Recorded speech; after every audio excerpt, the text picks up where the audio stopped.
తండ్రి వెంకటరమణ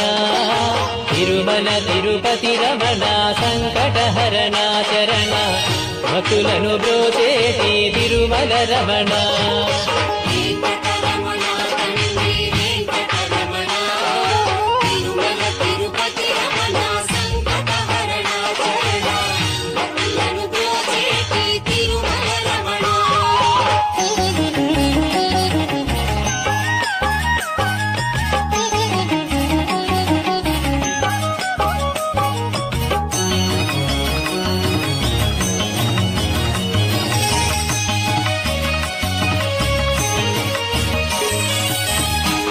తెల్లవారుజాముల్లో వెంకటరమణ తండ్రి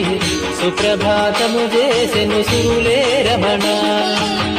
పంచామృతములతో వెంకటరమణ తండ్రి నిత్యాభిషేకం